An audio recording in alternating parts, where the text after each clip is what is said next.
Hola queridos amantes de la brujería, yo soy Harwe y en el vídeo de hoy quisiera reaccionar a un documental que tenemos en YouTube disponible completo que se llama A Very British Witchcraft. Miro para allá porque lo tengo allí, me vais a ver reaccionando a él. Dura aproximadamente unos 46 minutos y haré también algunos comentarios sobre ello al respecto conforme lo vaya viendo. Diré que no lo he visto, lo voy a ver con vosotros ahora mismo. Está en inglés, pero yo creo que con los subtítulos se entiende bastante bien. La razón por la que me interesa tanto es porque sale Ronald Hutton. Ronald Hutton es uno de los historiadores especializados en historia de la brujería y especialmente del movimiento pagano contemporáneo más importante yo creo que del mundo. Él está radicado en Gran Bretaña y, por cierto, es iniciado. Y bueno, me interesaba verlo con vosotros.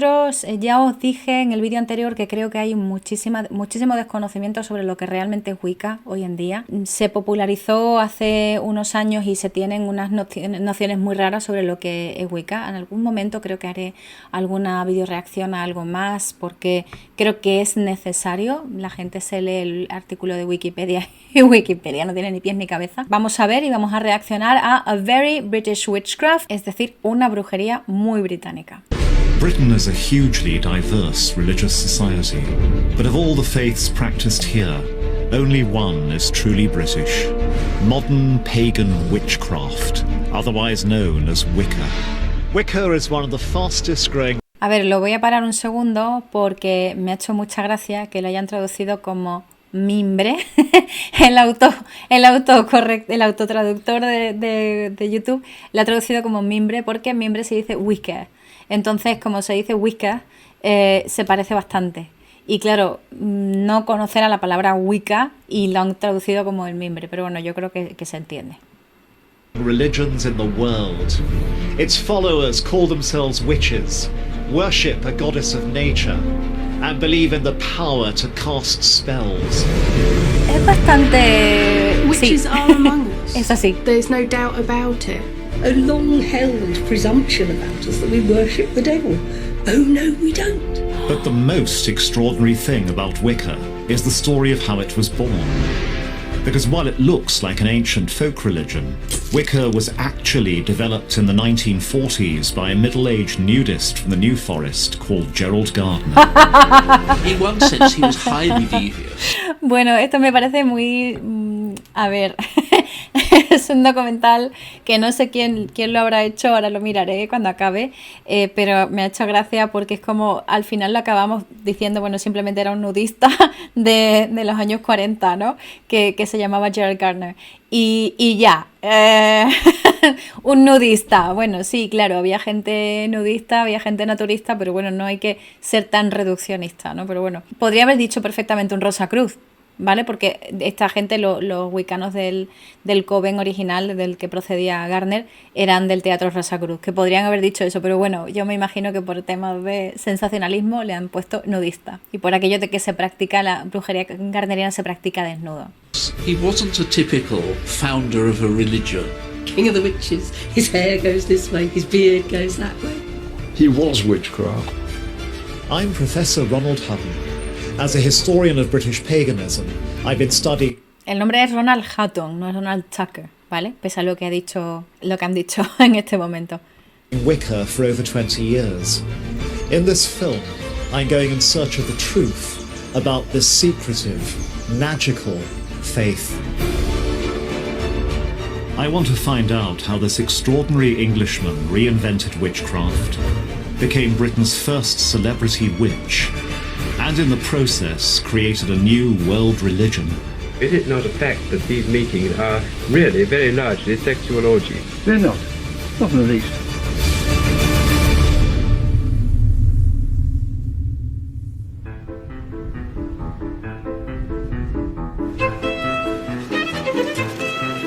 You might not realise it, but in modern Britain you are never far from a witch.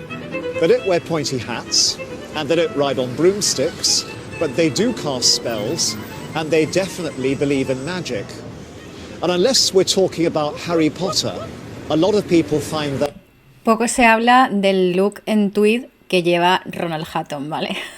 soy muy fan de su, creo que es tweed lo que lleva, no lo veo muy bien, muy fan de su chaqueta, que parece sacado de otro tiempo. O sea, me está hablando de que no es como Harry Potter, pero es que yo lo veo a él y digo, parece sacado de Hogwarts totalmente. Pero bueno, mis respetos a Ronald Hatton porque es un tío que sabe muchísimo. That's problematic. To the public, Wicca is often seen as mysterious, secretive, maybe even dangerous. But is this fair? I've been studying Wicca for 2 decades, and I have yet to be turned into a frog. But if I'm really going to understand Wicca, I need to get beyond the textbooks and get under the skin of this religion. But first, I need to find them, and as Wiccans are notoriously secretive, even that's a challenge. Unlike other faiths, when Wiccans go to worship, they don't go to a church or a temple. They go somewhere altogether different. Dios, me recuerda un montón a cuando yo voy al Coven. Realmente es así y la mayor parte de la gente que viene con nosotros también lo hace así. Normalmente es tomar un tren, tomar un metro, tomar X buenos servicios de transporte hasta que llegas a un lugar que no es ningún templo grande, ni que tú digas una cosa que llame la atención para nada, ni siquiera es una logia, ni siquiera no, puede ser un lugar completamente privado y nuestro y de algunos de los miembros normalmente, porque no manejamos dinero. O sea, nosotros vamos a lo que vamos y ya. Y se parece mucho a esto, no deja de ser el ir a un sitio de alguien, ¿no? Así que es muy prosaico, como veis, no tiene nada de no montamos en escoba. Modern witches are often urban creatures, but as a reverence for nature lies at the heart of their faith, they conduct their rituals in parks and woods right in the heart of the city. This is a gorgeous looking place. Why have you chosen it, and what are we going to do here? Well, we're in Queenswood, which has been used by Esta es Christina Oakley Harrington, es muy famosa en Londres porque es la dueña de Treadwells, que si conocéis un poco el tema, es posiblemente una de las librerías más importantes, creo que también edita libros de todo Londres. Y entonces ellos tienen desde textos en Wicca hasta textos en brujería tradicional y ediciones además fetén, o sea, preciosas. Y hasta donde sé, era originalmente aparte de ser iniciada garneriana, era originalmente una persona que trabajaba en academia, trabajaba en la universidad y dejó su trabajo en la universidad para dedicarse solo a Treadwells porque era como el sueño de su vida y lo que ella quería. Entonces me agrada mucho verla aquí porque, bueno, sé que es una persona que tiene este conocimiento de verdad y que es una bruja garneriana de verdad. Pagans for ceremonies for decades and decades. And what we're here to do is to have a Wiccan-based ceremony to remember what's sacred about us and about our connection with the land and the place that we live. And it's customary in Wicca that there aren't observers, there are only participants. So I'd like to invite you to join us if you'd be willing to. I'd be honoured. I'm a bit nervous. When doing a Wiccan ritual, one feels in connection with something very, very old and connected to the earth. And those things that we find deeply moving and beautiful, the moon, the sunsets, those parts of nature that we don't understand, that give us a sense of mystery and awe. May this place. We make a Wiccan ceremony by casting a circle. What it's like to cast a circle is to make a space that is completely within nature in order that we can leave aside those things that we have to deal with every day. Voy a comentar dos cosas sobre este trocito. El primero es que si os fijáis van vestidos. En Wicca garneriana no se va vestido. Pero bueno, me imagino que por el tema del documental están todos vestidos y además me encantan las capas. Yo soy muy fan de llevar capas cuando hay capa y así robe, túnica, cuando estamos al aire libre. Creo que es muy bonito. Y luego otra cosa es que probablemente no vayamos a ver cómo se realiza el trazado del círculo aquí, porque forma parte en sí de lo que son los rituales y bueno, pues me parece que han querido quedarse eso para ellos y es completamente lícito porque bueno, están haciendo un documental, no es que estemos viendo un ritual a la manera en la que se haría. Seguramente estén haciendo algo parecido o vayan a hacer algo parecido, pero no es exactamente así como se hace. But this is a place of rest. So mote it be. So mote it be. There's a part of the ceremony in which we consecrate one another. And in that moment, we're doing the balancing act, which is remembering the divinity that dwells within. We're remembering, you're a human being in front of me, but you too are divine. Blessed be.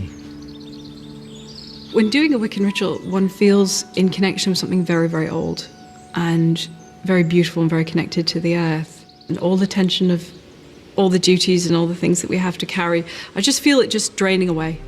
El tema de la purificación además se hace siempre, no solamente se realiza de manera física, sino también de manera simbólica. Or having a good time on a wood. There's something quite deep. But does it bring me any closer to understanding what Wicca actually is? Rituals like this, with their reverence for nature, feel like the continuation of a very ancient tradition. But in fact, nothing could be further from the truth. Because Wicca doesn't have its origins in the mists of time, but in 1930s Dorset.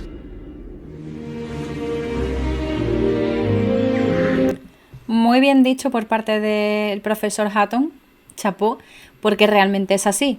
Es cierto que Gardner en algunos momentos dijo que él pensaba que sí, que esto era súper antiguo, pero es cierto, no lo es. Y está más que dicho ya que no lo es. In 1938, a 52-year-old ex-colonial gent called Gerald Gardner retired with his wife to the south coast of England. This is Highcliffe, an archetypal conservative English community with its village church, Rotary Club and Tory MP. But hidden just beneath the surface 75 years ago was something a lot stranger, and Gerald wasn't long in finding it. For one thing, Highcliffe was a hot spot for naturists. And despite his eminently respectable appearance, Gerald liked nothing more than taking his clothes off. When there's no sun to worship, their conscience permits a compromise with a sun lamp. Well, Gardner moved to this area in 1938, and this is the house that he bought. Wow. And this is where Gerald and his naturist friends would have enjoyed the sunshine. It's almost the perfect private nudist paradise. It's large, it's sunny, it's open, yet it's well hidden. But not to worry, everyone's equipped with this sort of clothes from birth. Gerald had found the perfect retirement spot, and he wasn't alone. Bankers, accountants, teachers, and a host of tea and scones types seemed to be keen on retiring disgracefully. We've got extraordinary evidence of this from a rather jokey piece which appeared in the Christchurch Times in 1939. The instant success with the neighbours of the Elphinstone Road nudist colony has been marked. One old gentleman who has rented a second floor back says his outlook on life generally has entirely changed in the last few weeks. He has now no use for his car or fishing tackle and wishes to exchange them for anything useful such as telescopes, binoculars or camera. Bueno, parece que están entrando mucho en la parte naturista o nudista de Gardner, ¿no? Y del estilo de vida de Gardner. Pero bueno, hay que tener en cuenta la época que era y el tipo de sociedad que era. De esto también habla Philip Heselton en un par de libros que tiene sobre la Wicca gardneriana y especialmente sobre Gardner. Y habla de lo tremendamente conservadora que era entonces la sociedad. Entonces, claro, ser nudista en esta época, a mí, por ejemplo, que ya no me parece gran cosa, pero es que en aquel momento era muy revolucionario.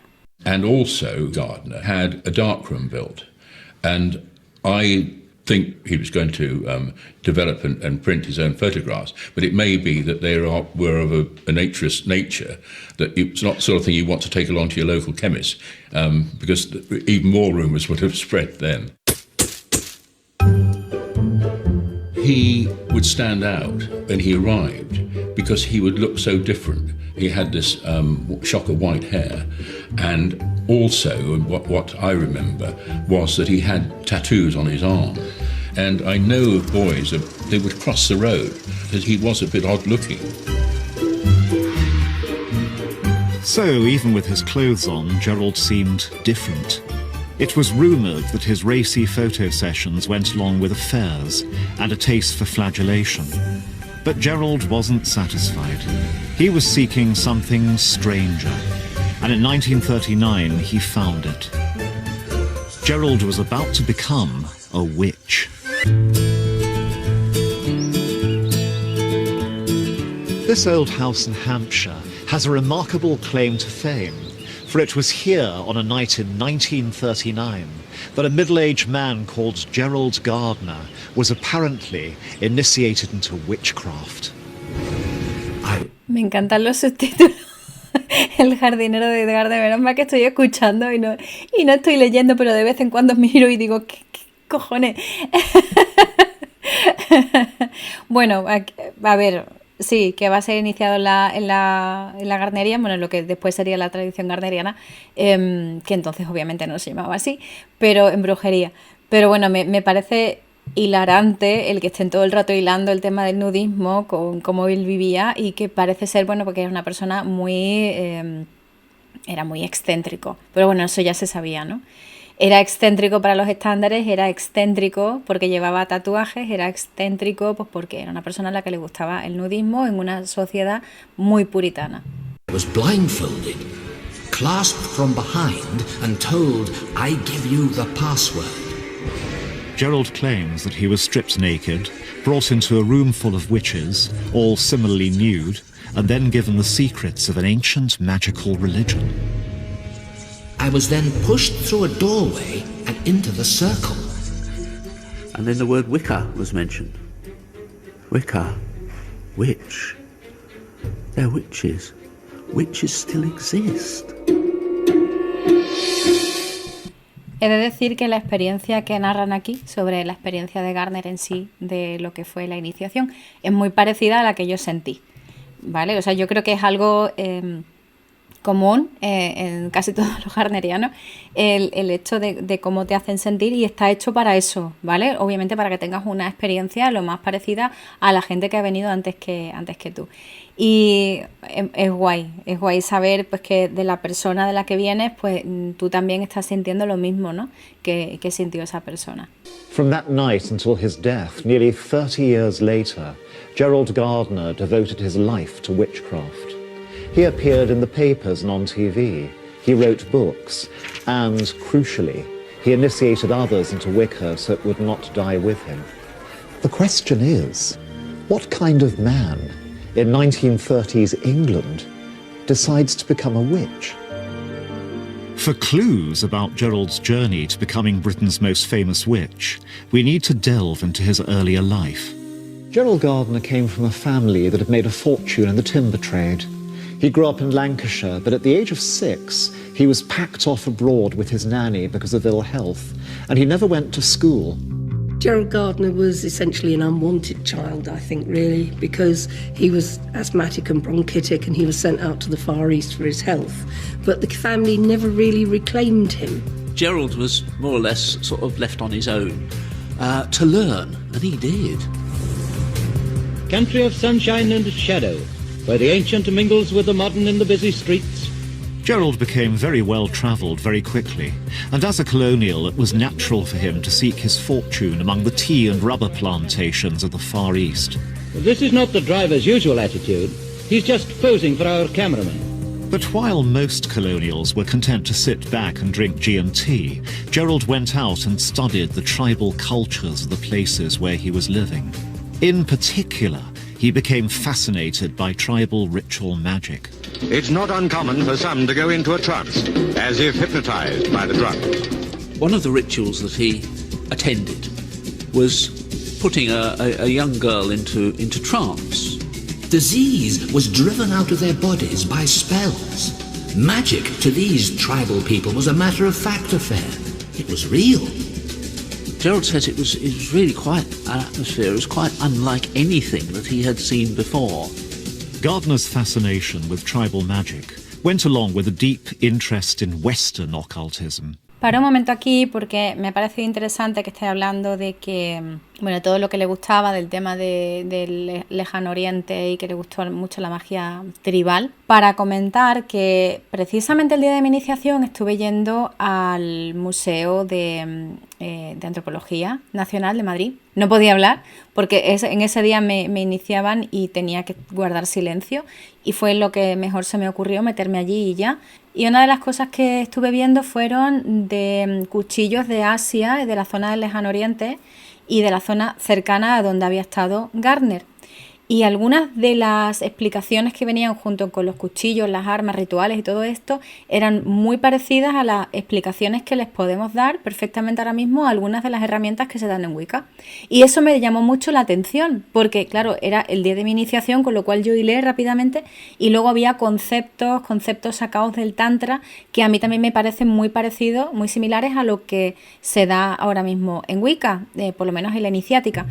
Y oye, pues fue muy interesante ver aquello, además el día de mi iniciación, y luego se lo comenté a mi iniciador y me dijo, pues probablemente pueda ser porque Gardner estaba muy metido en ese tipo de cosas por su vida en Asia. Y luego también una cosa que no sé si van a comentar, pero bueno, yo lo comento por si acaso, Gardner escribió un libro muy interesante sobre cuchillos, porque sabía del tema.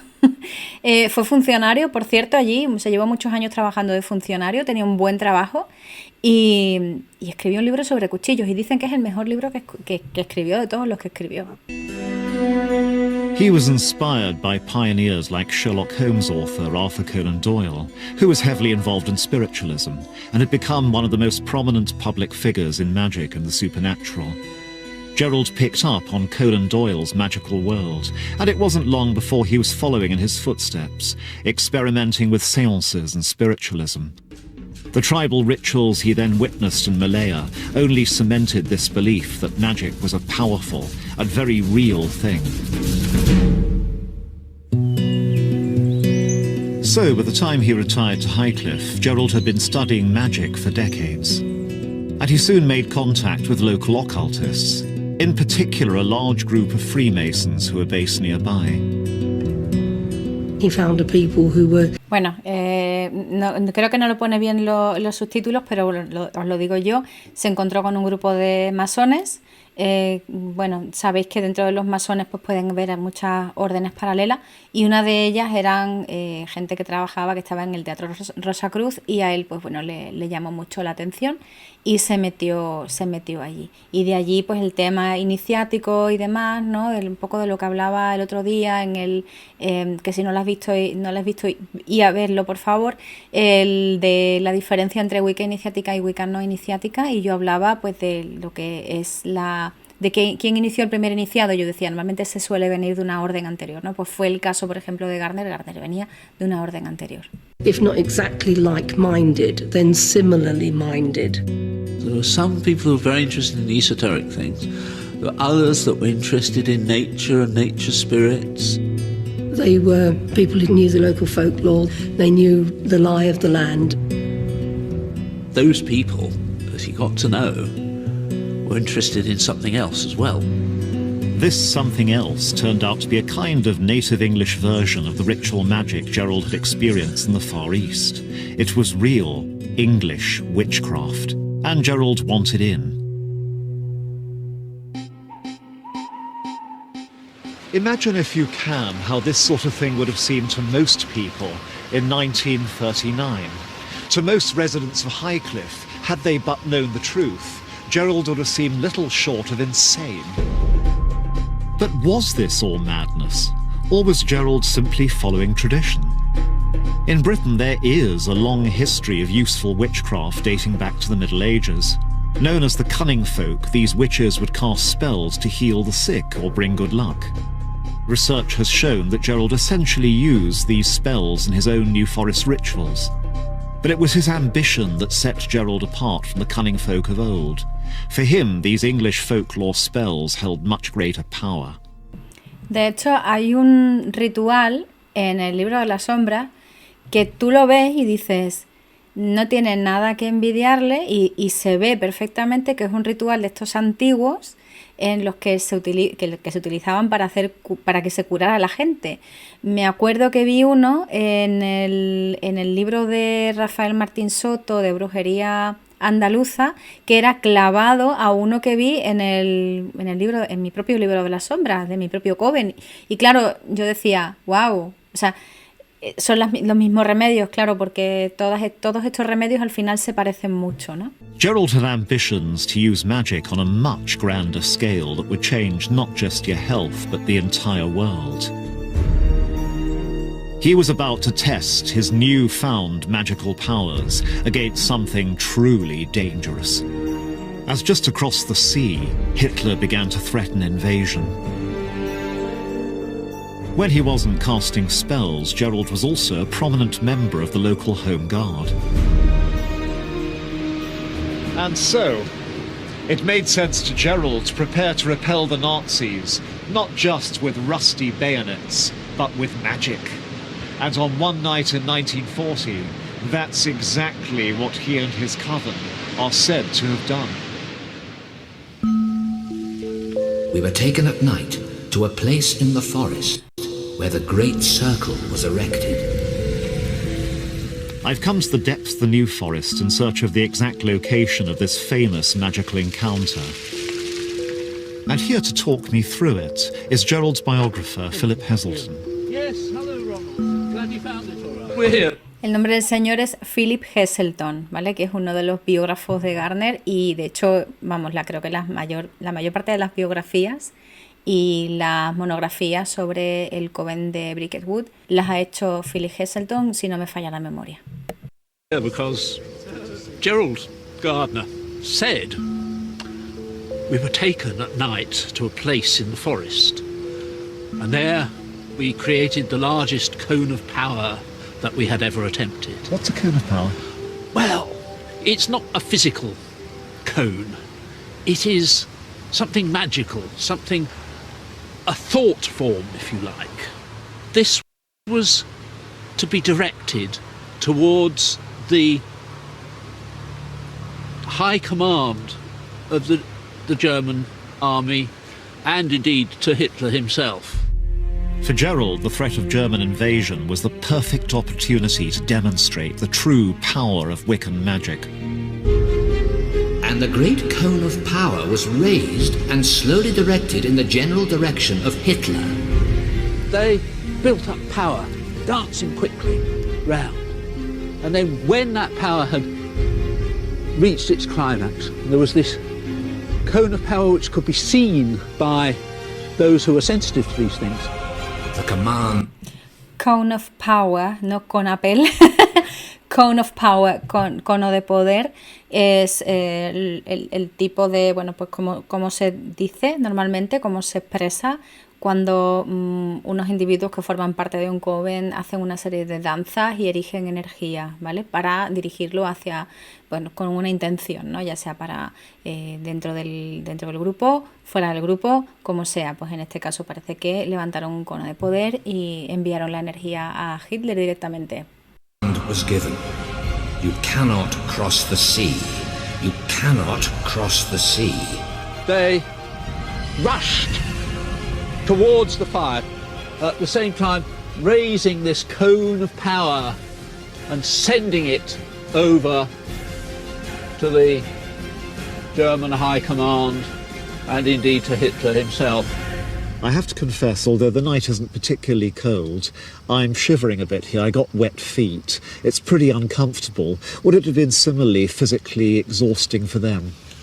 Well, yes, because they weren't in the first flush of youth, most of them. It was something which exerted them. It exerted them greatly. And Gardner says several of them died shortly after that ritual. You cannot cross the sea. You cannot come. You cannot come.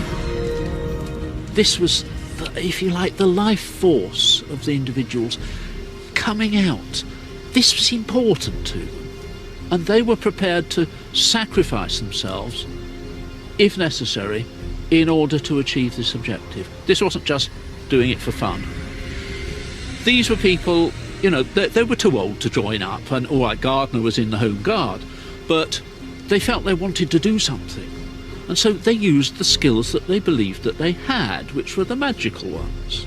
And so, I say, it would be surprising if they hadn't done it. And we know of various other groups throughout the country that were doing similar sort of things. De hecho, aquí también ha pasado. Me consta que había gente que estaba trabajando mágicamente pues para que no salieran determinados resultados. Esto lo sé, electorales, pero bueno, sí, la gente utiliza la magia para muchas cosas y de hecho salió hace poco, creo que en Rumanía o en un sitio de estos, donde, bueno, pues había unas brujas que estaban, no sé si en contra o a favor del gobierno, pero sí, había unas brujas rumanas que estaban alterando el cotarro mágicamente y es como muy, bueno, hasta qué punto la gente también quiere cambiar las cosas a través de la magia y yo creo que para mí eso es muy remarcable.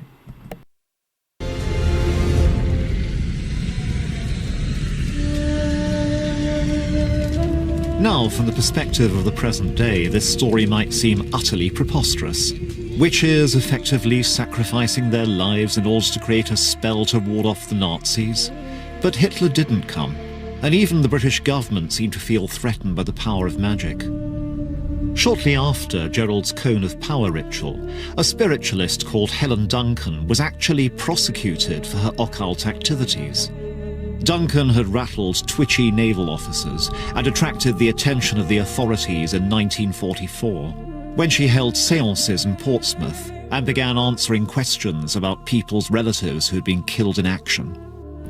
Fijaros que además en aquella época hay un desconocimiento muy grande sobre qué es lo que está pasando en combate, ¿vale? La gente se va a morir y son gente muy joven normalmente y las personas se apoyan en los espiritistas, que además en aquella época están en auge absoluto, con lo cual imaginaros la importancia que empiezan a cobrar las brujas en la vida de las personas. Aparte de esto, se sabe que Gerald Gardner y su grupo pues han estado mandando este cono de poder a Hitler. El gobierno empieza a ponérselo de corbata, ¿no? Porque en ese momento en Inglaterra existen leyes muy severas en contra de lo que es la brujería. Es decir, la brujería está penada, es ilegal, pero se sabe que se está haciendo. Y esta mujer, Helen Duncan, ha sido, bueno, pues procesada por esto, con lo cual existe un secretismo y existe la razón para que existe ese secretismo, porque se te pillan haciéndolo. Es que vas a la cárcel, ¿sabéis? Entonces, bueno, es una de las razones para las que existe tanto secreto iniciático y tanta cosa, porque originalmente este es el plantel que ellos tienen. Pero se sabía perfectamente que había brujos y se sabía perfectamente las cosas que se hacían. Lo que pasa es que lo de Helen Duncan pues fue como muy llamativo, ¿no? She had been too good at her prophecies and had alarmed the security forces. And in fact, she was imprisoned for a while. But Gerald's passion for the occult was unwavering, and crucially, he wasn't alone. He was drawing closer to the most notorious magician in the entire world, Aleister Crowley, known as the Great Beast. Crowley was an infamous magician whose alleged black magic had earned him the title wickedest man in the world. Ooh. Never far from controversy, Crowley could have a distinct dark take on the occult. I simply went over to Satan's side. I found myself as passionately eager to serve my new master as I had been to serve the old. Gerald knew Crowley's work and actually appropriated many of his magical writings in his early Wiccan rituals. But Gerald and Aleister were very different men. Where Crowley's brand of magic could be dark, Gardner was interested in the positive side of the occult.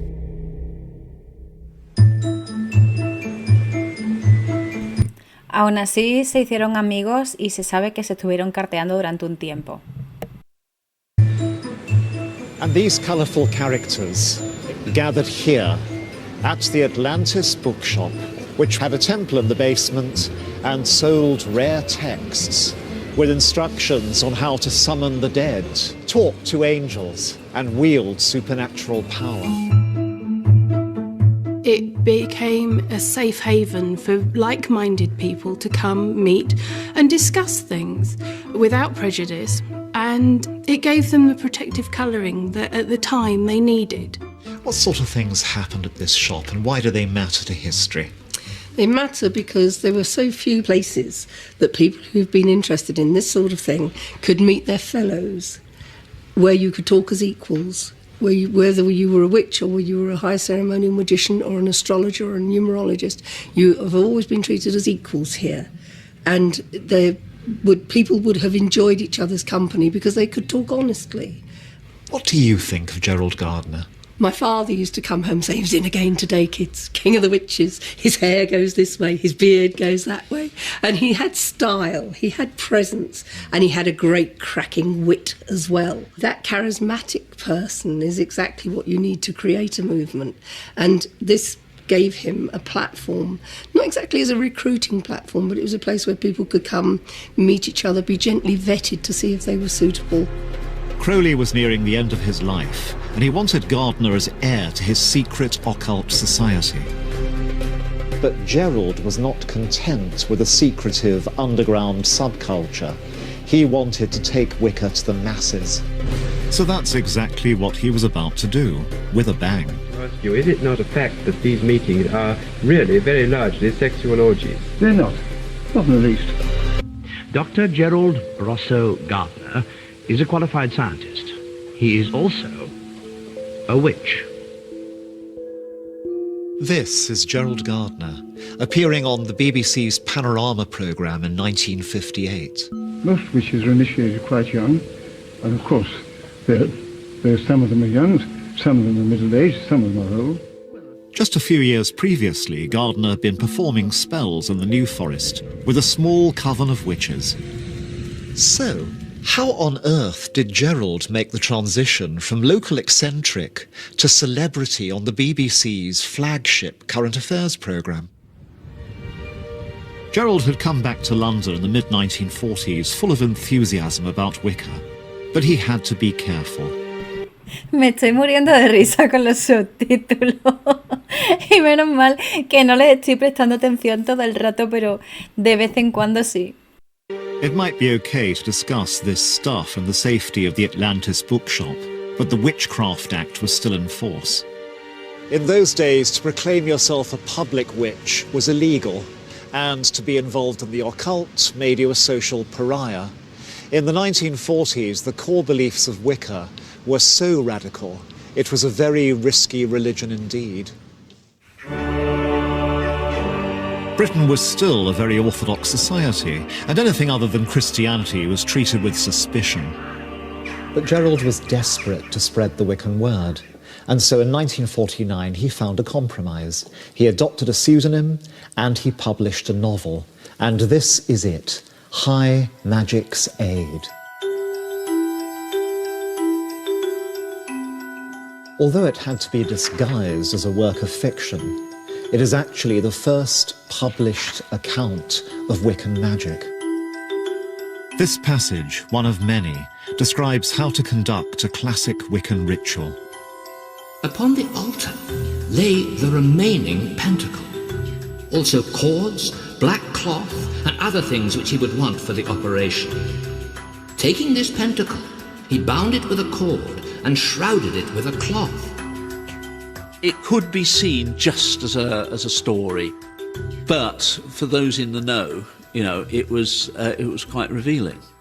It included quite a lot of witchcraft rituals that are fairly familiar today. In some way.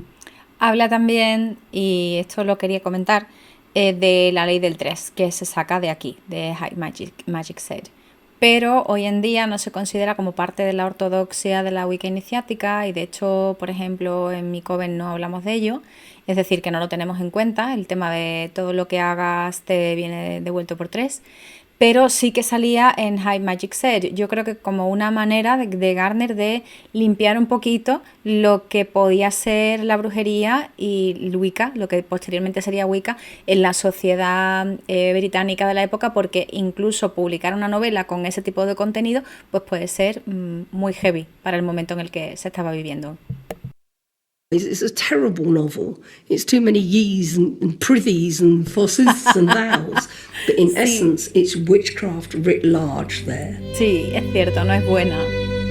High Magic's Aid wasn't exactly a bestseller, but it did sow the first seeds of Wicca out in the wider world. Then in 1951, after a campaign by a group of spiritualist MPs supported by Winston Churchill, who himself had become interested in the occult, the Witchcraft Act was finally repealed. Gerald was now free to out himself as a witch and to tell the world all about Wicca, which was by now developing into a fully fledged religious system. Since his New Forest initiation, Gerald had become something of a magpie, building his new religion from many sources. He borrowed heavily from both English folklore witchcraft and modern shamanic magic for his spells and rituals, whilst the iconic symbols that would become synonymous with Wicca, most notably the pentagram, were in fact ancient symbols that had been adopted by the Freemasons. A ver, aquí como que da a entender el autor del documental y un poco creo que también Ronald Hutton, profesor Hutton, que Gardner lo inventa todo, ¿no? Como que lo monta todo. Y en parte es cierto y no, es decir, probablemente hubiera algo que sí, que vamos, que existiese, pero él también metió mucho, ¿no? Pero esto pasa yo creo que en todas las corrientes de brujería. Tú siempre traes algo y más teniendo en cuenta que este es un culto vivo. Entonces no se puede, por ejemplo, igual que pasa hoy en día, el coven en el que yo estoy no se parece al coven en el que está otra persona. Entonces esto puede pasar que nosotros tengamos algo que los demás no tengan, ¿no? Y luego además eso también viene por la variabilidad en sí de la práctica, porque nosotros estamos obteniendo cosas de otras personas que antes han estado, digamos, en nuestra misma línea, ¿no? De la que procedemos nosotros. Entonces eso hace que cada grupo sea muy diferente, aunque digamos que los ritos en general, la ortopraxia sea más o menos la misma, luego la gente puede variar mucho lo que hace dentro. Entonces no tiene nada de malo. No es exactamente, aunque aquí Hutton eso está dando a entender que él se lo crea todo de la nada, ¿no? Realmente responde un poco a la pregunta esta de quién inició el primer iniciado. Bueno, es que el primer iniciado venía iniciado de otra cosa, o venía iniciado de otra práctica a la que fue sumando otras cosas, ¿no? ¿Cuándo se forma una tradición o cuándo se forma algo más establecido? Cuando ya Gardner lo pone en público y empiezan a formarse las diferentes líneas que parten a través de sus diferentes sumas sacerdotisas, que tiene unas pocas a lo largo de su vida, ¿no? Compañeras mágicas, que son las que transmiten a partir de ese momento lo que es la Wicca a la siguiente generación de brujería. Entonces, no creo que sea necesariamente malo el decir, bueno, es que metió mucho de lo que él sabía. Obviamente, yo creo que todos metemos algo de lo que sabemos cuando hacemos nuestra práctica. Yo meto cosas de chamanismo cuando estoy en mi práctica. Me puedo meter tambores en un grupo de brujería Wicca si me apetece, por ejemplo. ¿Por qué no? O danzas o cualquier otra cosa. No está peleado una cosa con la otra, ¿no? El ser tradicionalista en la ortopraxia con luego el meterle cosas extra porque sea fusión y experimentación, ¿sabéis?